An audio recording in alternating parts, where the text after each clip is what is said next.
Welcome to today's conversation on our 12 Days of Conversations video series. I'm your host, Gail Scott, and I'm excited to introduce you to a fellow healer and practitioner here in the Toronto area, but he does work globally, and his name is Orion Mott. Welcome to the show today, Orion. Hi, nice to see you again. So Orion and I met several years ago because of the nature of our work. We're both channelers and we both work with people around the body, mind, spirit connection. And he specializes in the brain and now the heart. So tell us a little bit about this new line of work that you're doing now, Orion, with the heart. Well, it started working with inner child work with people who had gone through abuse or trauma. And they'd lost their way or lost their connection with their inner heart. And so I did some gentle Ho'oponopono work. Ho'oponopono, I can't get that word right. Ho'oponopono. Okay, Ho'oponopono work with getting them in touch with their heart, releasing, forgiving. And I did that for a while. And that naturally progressed me to, hey, wonder what's else in the heart? Where's the trauma? And I started doing readings on trauma in people's hearts and did that for a while. And then that morphed into working with people that are naturally in tune with themselves. And I got them into a state where they were reading their own hearts. And when that happened, they started finding their own wounds.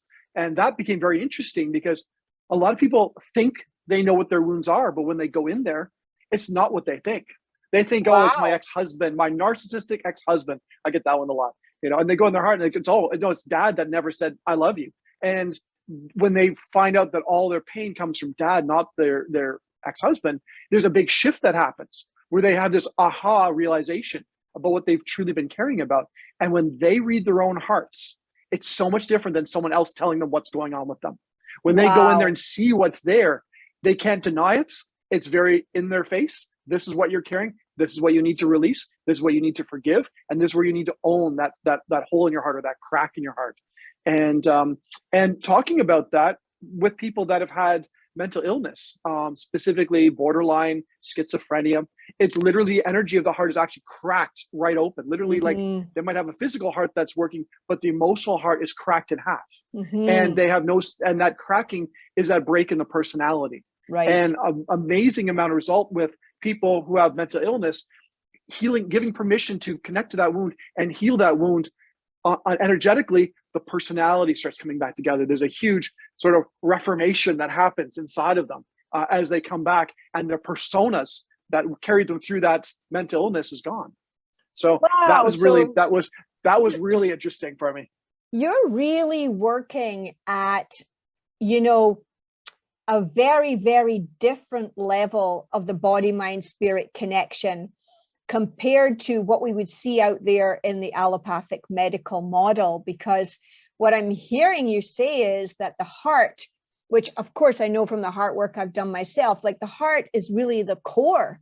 It's the center of our being in terms of our strongest electromagnetic energy within our body. So what you're telling me is that these people's, pain is coming from, we know it comes from emotion, but now you're saying, well, they're able to even access that themselves.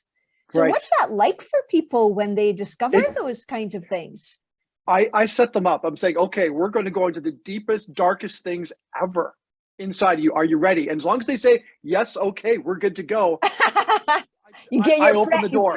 I have to prep them. I have to prep them ahead of time. I have to support them afterwards, because after 3 days, after letting go of this, there's such a shift in consciousness that it feels very different for them, and they have to organize. So 3 days afterwards, they're on this real big high, feeling fantastic.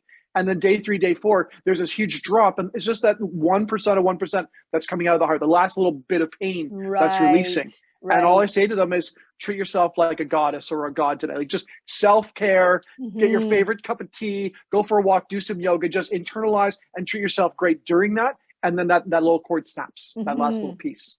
Yeah, almost like, if you've broken a bone and it's healing and you're just at the end of that, you don't want to be going out and doing some, really high impact athletic sport that's then going to impact the healing that's been happening in that. Now, I know you also are a personal trainer and you work with people on their bodies. I would say former personal trainer. You're not doing that anymore?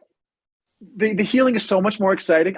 Listen, I have a couple clients. I will admit that I still have a couple clients, and I would say they're more like family Right. clientele, Yes. because I've known them for a good chunk of my life, and they treat me like family. I come in, we chat, we have a good time. I stretch them, Right. and I maintain their health, absolutely. Yes. But I'm not the gung ho Mayfair West personal trainer that I used to be 20 years ago. Right. Right. As I've morphed into what really fires me up, which is actually getting people from one place to the other in one session. You can't do that in personal training. So for me, the Right. joy is to be able to do something magical or something big to make use of that time, as opposed to personal training, which was after 6 months of hard work, we might have a little change, Well, it's which is realistic. so funny that you say that, because I personally have been working with a personal trainer for 10 months, and she posted my before and after pictures, and that was 10 months of hard slog 3 times a week,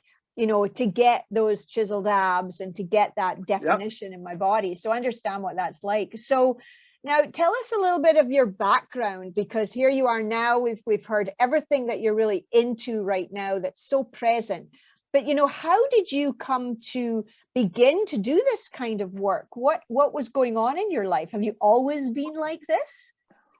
Okay, well, my background was my dad started the Toronto Zen Center, which now it's in the incarnation of it right now is sort of in the west area of Toronto, sort of borderline Etobicoke, near High Park. So that he started that because he was into Zen and taught Zen.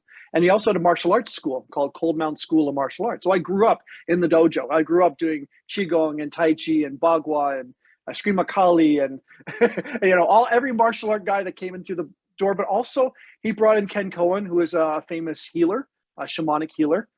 We had a tea ceremony master come in. We had a lot of these interesting healers come in the door as well, because it wasn't only martial arts. And at 13, 14, I was doing shamanic work. And that was very different from my group of friends. I was having a very different experience. I did that for a while. I had my own martial arts school. I went out to do kinesiology, so I could understand the body from an allopathic kind of point of view. Like what are these muscles? And then that led to personal training, and then that led to getting into healing work. And even as a personal trainer for years, I was doing body talk therapy. I was doing Reiki. I was doing anything I could get my hands on, therapeutic touch, anything I could, or grab from people, learn from people. I learned as much as I could, but I was quiet about my healing work until 2015, where I just said, you know what, this is who I am, and that's what I'm going to do. And that's when I guess spiritually came out of the closet, got out of the duality of being half myself, and decided to do my full thing. And as soon as I did that, my life just magically transformed. Well, I think that you've made a really important point there, certainly to anyone who's out there watching or listening, that if you are, intuitively inclined towards this kind of work and all of these subjects, and clearly they were all brought to you so that you could experience them or remember them, as I like to say. And I've had similar experiences myself. It's only when we really surrender to the acceptance that this is what our soul's desire is, that this is what we're here for, that we then really begin to shine really brightly, and things kind of really begin to click and come into place. Would you say that that's been your experience as you've done this journey? I think it's never a straight line, obviously, but it's the realization of what it's all about, what the purpose in life is. And I really think the purpose in life is to be yourself. Now, that being yourself is like a moving target, because if you're truly yourself, you're never a stagnant thing. So to be truly yourself is not to base yourself based on what you've done in the past or your beliefs of the past. That's being the present moment and owning all of your beingness, integrating all your parts together.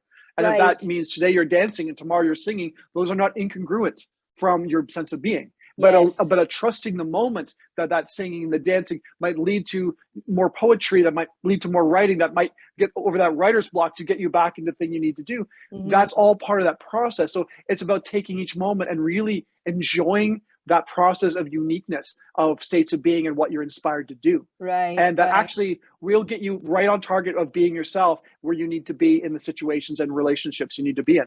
Right. So now tell us from a personal perspective then, what it is that you do on a daily basis, or like in your schedule, in your life, that has you staying in that creative, spiritual, light-filled place and keeps you sane, basically? What do you do? What do you practice? I don't think I think I would say that I practiced meditation previously. That was as I would drive, I would just sort of meditate. I always feel like I'm connected. And you probably understand this as a channel. I got it. Kind of, I go into channel state when I'm doing a medical intuitive reading, and so people hire me for that. And I go in my state and the voice comes through, and it's a little entertaining, and it gives them information, and we do that. But I would say I'm kind of like 10% there all the time. 10% of me is always kind of like, and it's just, I have like a little question. It's like you're plugged in. Little answer comes out. Plugged in. I'm always plugged in. But I've also given permission to not be in that reading zone all the time, because it's kind of like playing cards and always knowing what everyone's holding in their cards. Right. And it's not that much fun to play when you look too deeply in other people. So I try to allow some normalcy in life until it's required to turn that on and use that. Yeah. Have you found that then in social contexts or other situations where people hear that, you're a healer and you do clearing energy and you do that kind of thing, and you're able to read other people, do you find that they ask you? Because I often get that, oh, what are you getting? What are you getting in the moment? And I'm like, I'm not getting anything. I'm not turned into that energy field right now. Do you find that? Initially, I would say when I was coming out of the closet of spirituality, that was happening a lot. I'd go to a party and I have some lawyer come up to me. He's like, well, what do you do? I'm a healer and medical intuitive. And he's like, and he'd say like, prove it. Yeah. What are you getting? That's what I used to get. What are you getting? I love those ones. So I'm at this party. This guy says, and I said, oh, you have compaction of L4-5, and it deals with your father and his expectations of you, and you try overly to respond and inappropriately get his attention. Like, it was all coming to me, and the guy's like, okay, I get it. I'm leaving now. And he just took a beeline out of there. So there were times when I'm challenged, I will step up to a challenge. Right. And martial arts, I always step up to challenges. That being said, I try to use people's language. Right. If I'm working with someone like an Orthodox Jewish person, I will use their language so I don't alienate them. Or if I'm working with someone who's Islamic, I will use their language. Yes. Or if I'm using someone who's nihilist, I will use a different language. So I don't want to alienate people with what I do. I will try to listen more and ask them questions as opposed to give them answers for myself. Right. And if one thing I do now is I get to say, well, I get people in touch with their heart and what they're really feeling about that. And they say, well, don't therapists do that? I said, yes, they will talk a lot. They will analyze a lot. But a lot of times people don't get in their hearts. They get into their ideas and their feelings and their experiences, but they don't get into their heart of what's actually there. And I say, I skip the middleman. I go right into the heart, and whatever's there is interesting. And that's when people are like, oh, that's different. I've never heard that before. So sometimes I get clientele from that. Sometimes I get some just open eyebrows raising. But I think now people invite me to things, they know who I am, and my community has grown so much that I hang out with people that are kind of like me. Yes, so I understand. So it's changed, whereas before I wasn't doing that. It was very, and I say this to all healers and energy healers out there, make sure you have a community. Make sure you have a community where you can express yourself, and just like I have with Gail, that I can talk to about any subject and get that sort of concise response that's appropriate for the discussion. So I really recommend on Facebook or in groups to really find those people that connect with you, so that you can have that sense of natural beingness. You have to hide yourself from people. I think you've made a really good point about community, Orion, because especially for anyone out there who is either starting the journey or kind of into their own spiritual journey, it can be a very lonely place when you're now not speaking about the things that everybody else is speaking about. So as you raise your vibration, even words, your language, like you're mentioning, it can alienate people. And, I've heard people say to me, oh, is that all that's that woo-woo language you're speaking? But, for me personally, it's like, well, when you own it, you just own it. It just is you. But until you get to that place, it can be quite challenging to be around other people. Now, help us to understand a little bit more about this heart work, because as you were explaining it, I was realizing, wow, that must actually make people quite vulnerable to be going into their hearts. How do you deal with that? How do I deal with it? Well, I start off by getting into my heart. It's you You can't have any kind of therapy of the person who doesn't own that thing. So it doesn't matter what kind of therapy it is. The first thing I do is I introduce myself. We sit down, we just chit chat a little bit about their drive, take their coat, we sit down, we talk, offer them some water, and then I just take my heart and I just open it up like this, and we chit chat. And as I do that for a couple minutes, their hearts open up too. Right, and in resonance with you then. So that's, and if they can't stand me and they have to leave. That's very rare. I'll get the odd husband that gets forced to come, and the wife's like, "Oh, you got to work on your stuff," you know. And I'll get the odd husband who just doesn't, and that's okay. I will do a Reiki session. I'll do something interesting for them. But 99.99% of the people are there to do the work. And I talk to them ahead of time and say, "Hey, this is a real thing, so you got to be prepared for it." Right. They're coming in with their pain. They're coming in with their issues. They're coming with a list of their pain stuff that they're carrying. And I don't care. I just want to know that they know what it is, so that when we pull it out, it's okay. But they're open to the possibility of the work that you're doing, because it is very unique and different and, you know, leading edge in a sense compared to, you know, I'm not saying anything about Reiki. Reiki is wonderful, but what you're doing is you're really just zeroing in on the heart, and you have this capacity like you did with the work with the brain, which is, you know, we didn't spend much time talking about that, but you know, really being able to connect to someone's brain and create a dynamic shift within their brain.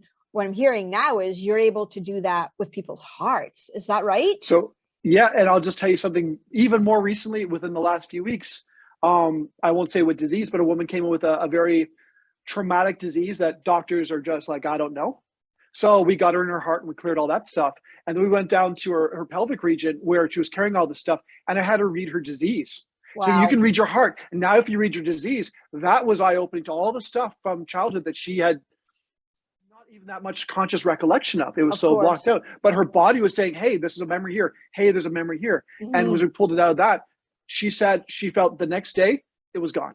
And she's been struggling for months. Mm-hmm. So it's one of those things where that's very new. I'm just exploring out, hey, can we read our own bodies? Mm-hmm. If I can put you in that quiet state and you're in your heart and you've cleared that out, let's go into other areas where you're holding darkness or disconnection. Right. And so it's not even just the heart. It's now I'm exploring other aspects of being inside their body. Right. So, and I think that is kind of the way that we're going now, is recognizing that the body is the vehicle for all of the trauma. You know, there's many books on that around how the body holds the trauma and it holds all that pain. And it's a case of, you know, the consciousness, our conscious awareness of getting our bodies to talk to us. And I think for many people, we're somewhat disconnected from our bodies because, you know, society is more about, you know, like you're saying before, about getting strong and being healthy and fit, rather than really doing it from the inside out.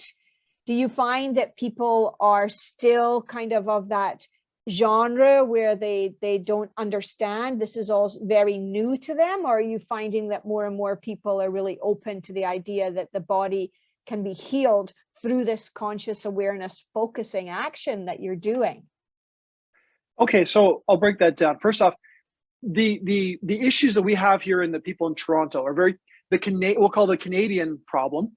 A lot of Canadians in their heads. They don't connect much with their bodies because they're all head talkers and head people that are worried about how things appear and how things look and what people have and what I don't have and that kind of head talking. There's a lot of head talking, which means there's a lot of suffering in the body.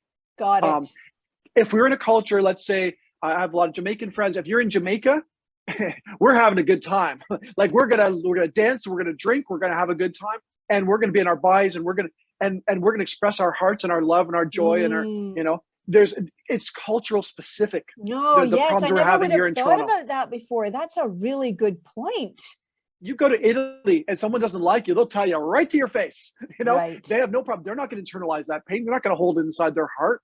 But Canadians, the values and the emotional structures of Canadians, we're old world, 200-year-old French colony plus native plus English. Old world values that have maintained in this culture, and those cultures have changed quite a bit. The English culture's changed so much, but we're still stuck in this old mentality of being. And although we're a great country, I think we haven't really developed our emotional abilities or our expressive abilities of our hearts in Yeah, and ways that I other would cultures agree. I have. would agree with you on that. Well, coming from the UK myself, we're not really very expressive or emotion filled, and having to go through that experience myself of really discovering, how to be expressive in my emotion, how to feel safe in being vulnerable, how to connect that what my body is doing and what it's telling me, right?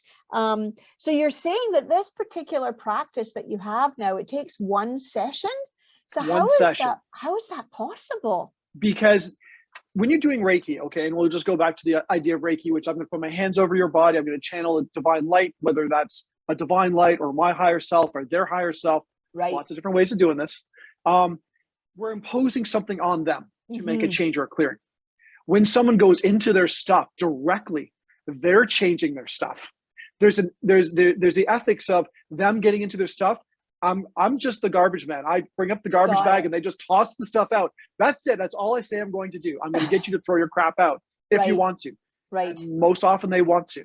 Sometimes they're resistant a little bit, so we'll dance around it, and then when they're ready, then we do it. But once they've done that, they've caused the shift in their conscious. They've connected to their pain in their heart. They've made that shift. And once that shift happens, there's no reason that they're not feeling joyful the next day. Right. Because they've done the work. And the more I just open the door for them to do the work and show them how to do the work, the more they do it, the more they actually get the gold.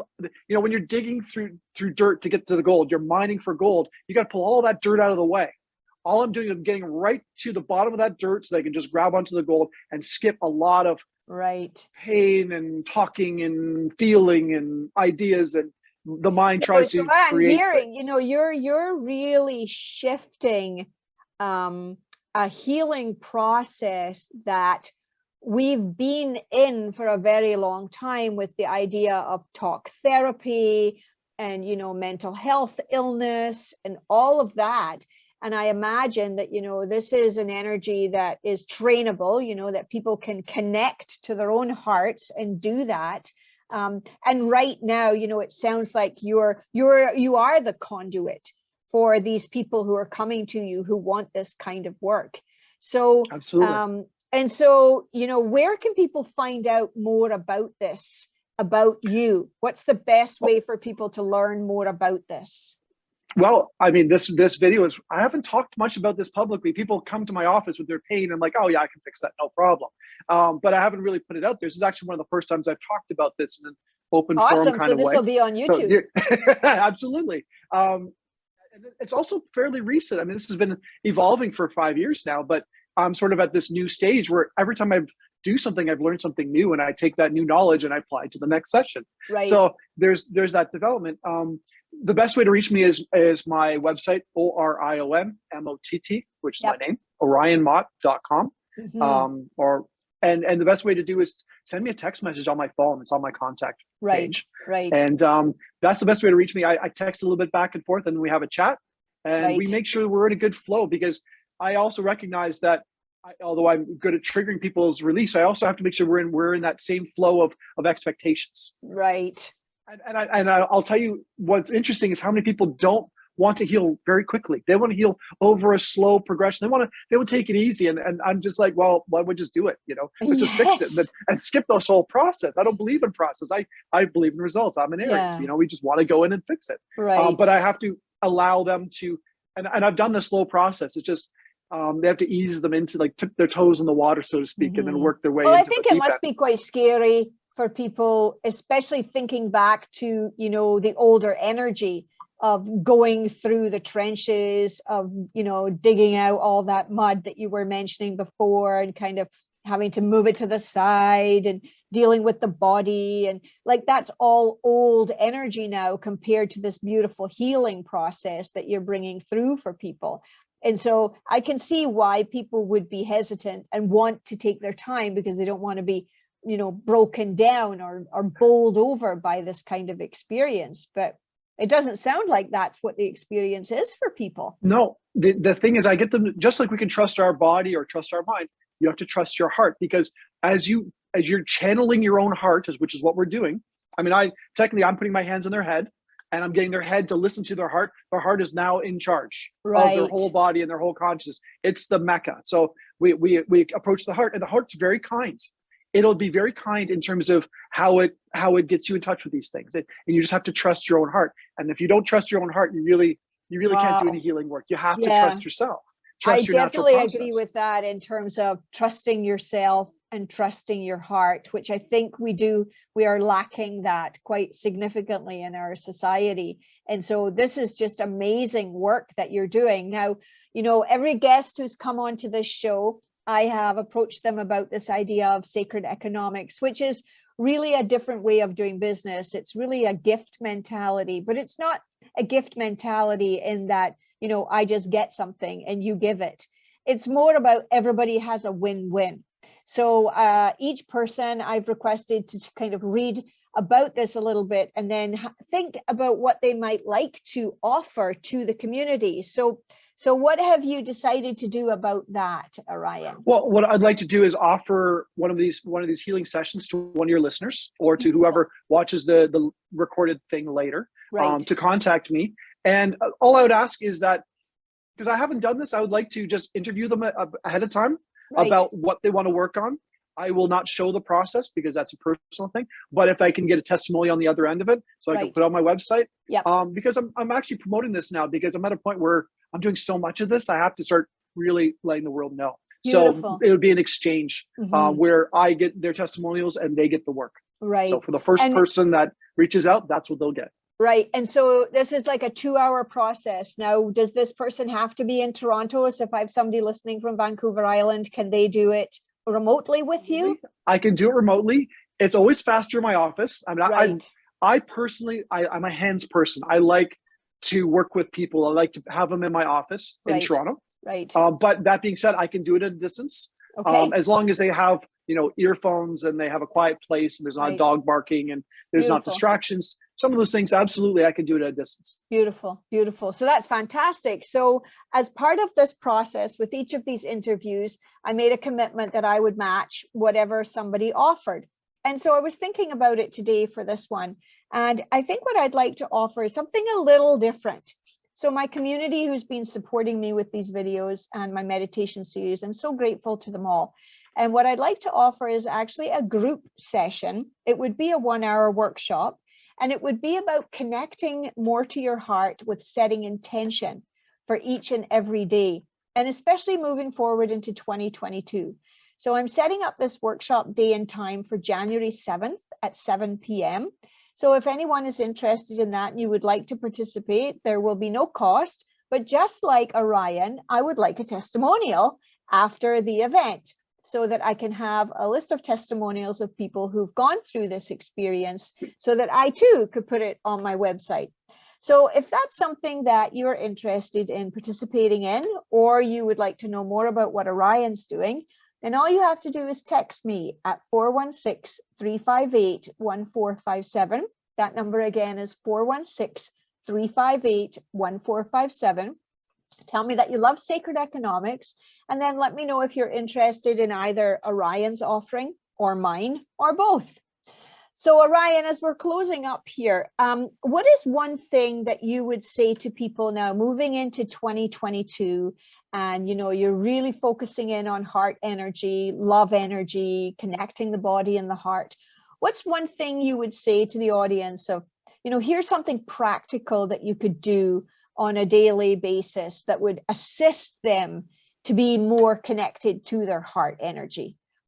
Well, this time we're going through, as has been called the eye of the needle, Cryon talks about that. It's a sense of compression.